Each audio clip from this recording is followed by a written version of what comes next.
الفاتحة.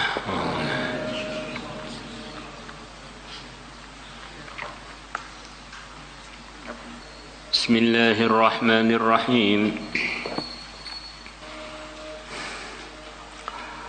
وعن أبي هريرة رضي الله عنه 1874 pelajaran sebelum Ramadan. قال رسول الله صلى الله عليه وسلم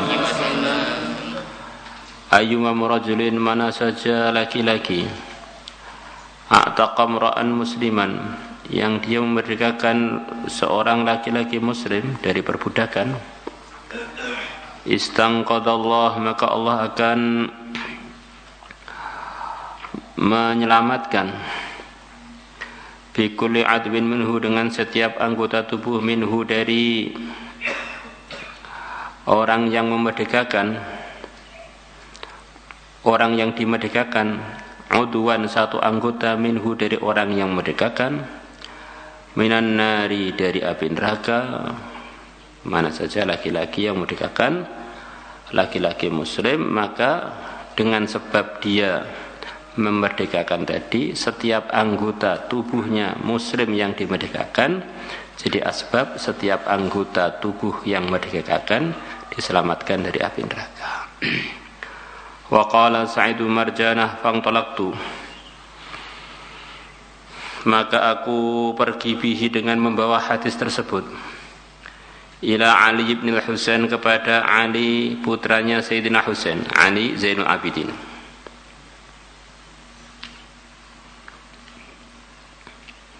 Fa'amada maka menuju Ali ibn Husain li Abdillah ila Abdillah kepada budak punya beliau, qad a'tahu Allahu bihi yang sungguh telah memberikan kepada beliau bihi hamba tersebut, Abdullah bin Ja'far, Abdullah putranya Ja'far, 10,000 dirhamin 10.000 dirham, au alfa dinarin atau 1.000 dinar. Jadi hadis tersebut oleh Sa'id bin Marjanah diriwayatkan kepada putranya Sayyidina Ali, satu-satunya putranya Sayyidina Husain, putranya Sayyidina Husain, cucunya Sayyidina Ali, satu-satunya cucunya Sayyidina Ali yang masih hidup, yang lainnya terbunuh di Karbala. Maka Ali bin Husain tadi langsung mempraktekkan hadis tersebut. Beliau punya budak yang hasil pemberian dari kerabat beliau, yaitu Abdullah putranya Ja'far, yang mana Ja'far adalah saudaranya Sayyidina Ali dari sepupu beliau ya. Harganya itu 10.000 dirham, atau bahkan harganya budak tadi 1.000 dinar. 1 dinar itu seberat 4 gram emas murni. Jadi seharga 4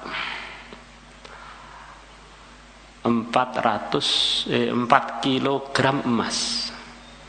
1 emas kalau sekarang itu kurang lebih harganya 1 kilo emas harganya 1 miliaran. Jadi budak ini harganya 4 miliar, budak istimewa, Masya Allah. Langsung beliau memerdekakannya. Ini harganya budak juga mahal-mahal gitu ya. Ada budak yang istimewa harganya sampai miliaran.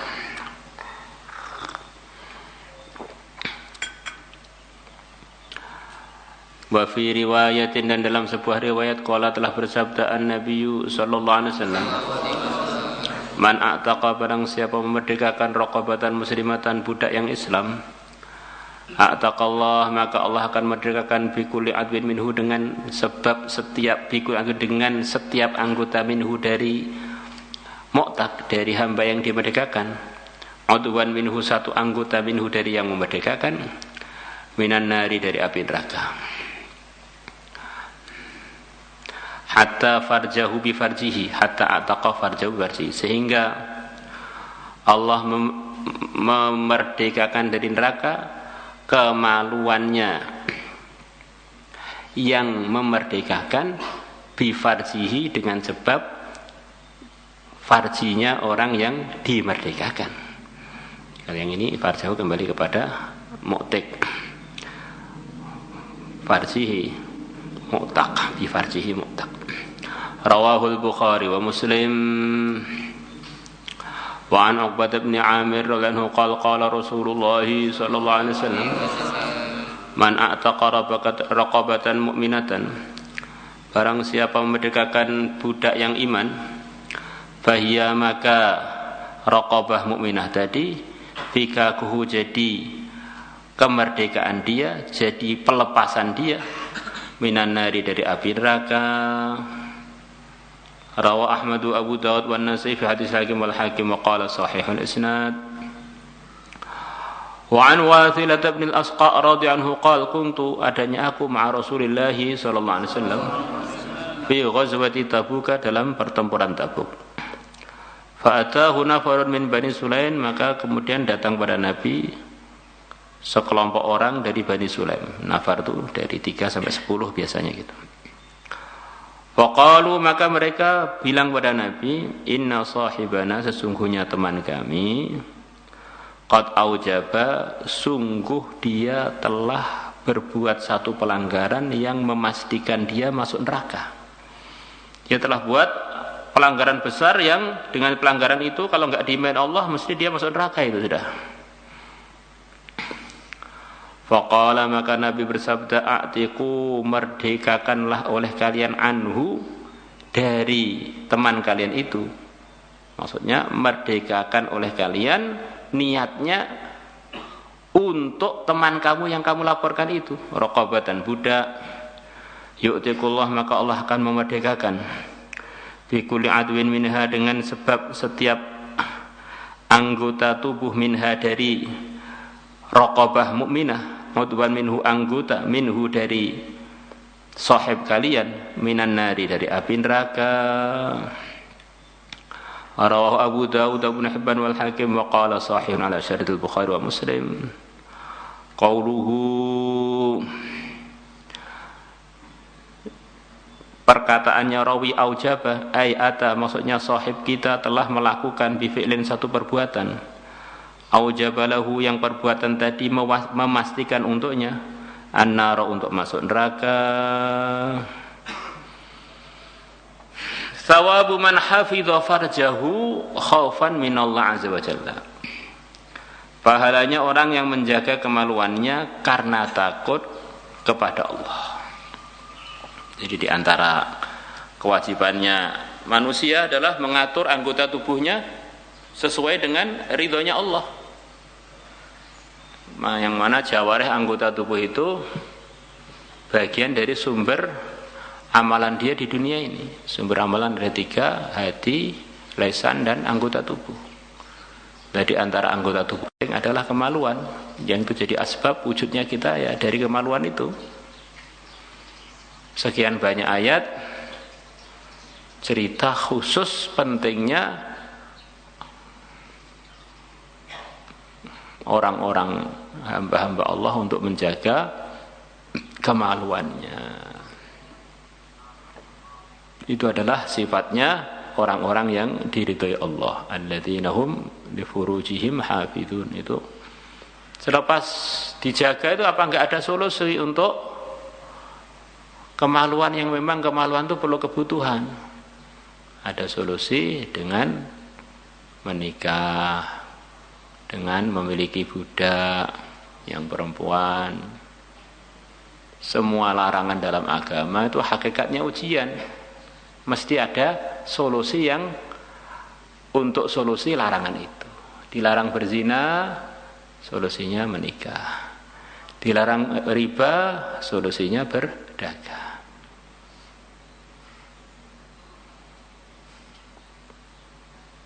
Allah. Dilarang membungai, solusinya dengan berhutang tanpa bunga, atau dengan titip tanpa bunga, atau dengan ya apa itu, meminjam, bukan berhutang, meminjam aja. Ya. Allah, tanpa bunga.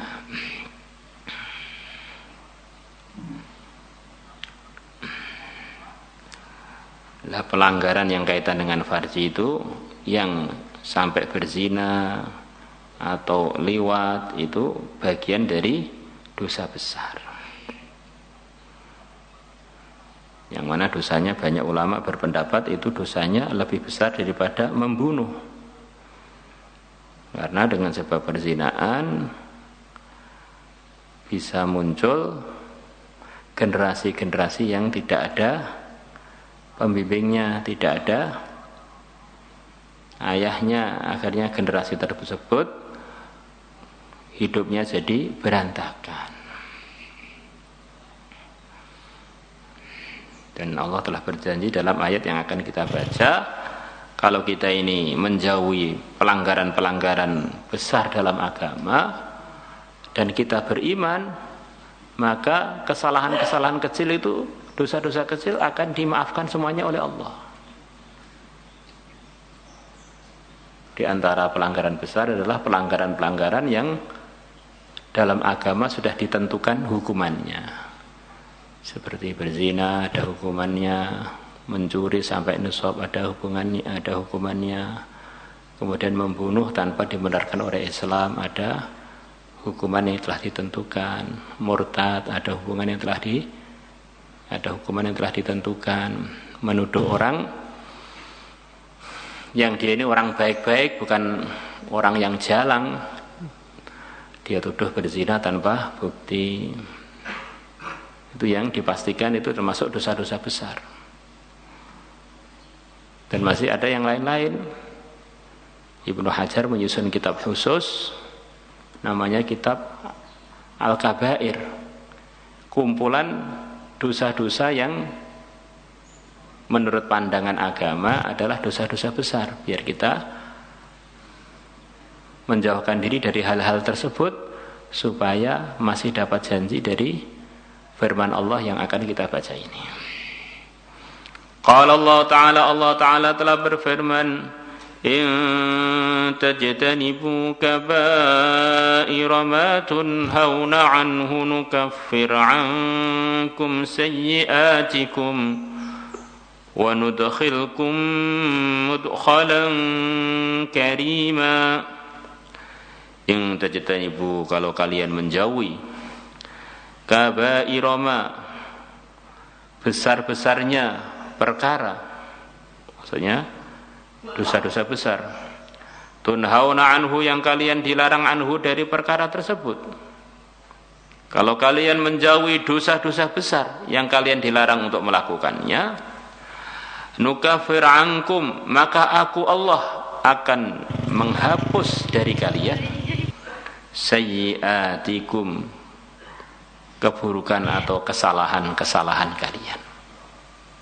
Jadi kalau orang itu menjauhi dosa besar, dijamin dosa-dosa kecilnya akan dimaafkan oleh Allah. Bukan itu saja, wa nudkhilkum, dan aku Allah akan memasukkan kalian mudkhalan, tempat masuk, kariman yang mulia, maksudnya surga.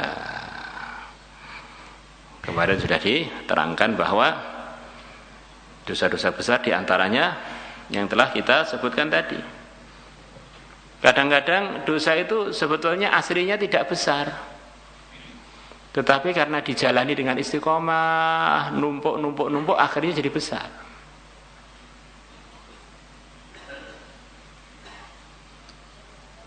Seperti dosa itu anggap saja seperti penyakit. Dosa kecil seperti penyakit gudik di tubuh kita. Kecil tapi kita biarkan, bahkan kita rawat, malah kita garui, terus lama-lama menyebar seluruh tubuh, menjadi masalah besar, tidak kalah besarnya dengan penyakit-penyakit yang gawat. Bisa tubuh kita busuk, bernanah, bahkan tulangnya pun bisa kelihatan gara-gara sakit gudik yang dibiarkan menyebar malah digarukin terus, malah dinikmati.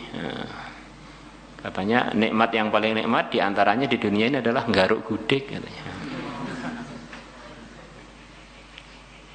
Ya begitu juga dosa kecil itu kalau terus bisa sejanding dengan dosa besar, bahkan bisa melebihi dosa besar karena numpuk-numpuk tadi.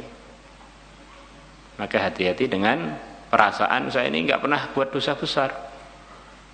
Ternyata buat dosa kecil yang rutin, dan dosa kecilnya banyak yang dikerjakan, yang ini, yang itu, akhirnya jadi yang numpuk jadi banyak. Akhirnya tidak dapat janji yang telah dijanjikan dalam firman Allah yang barusan kita baca tadi. Maulaya salli wa sallim daiman abada ala habibika khairil khalqi kullihim huwal habibul ladzi turja syafa'atuhu li kulli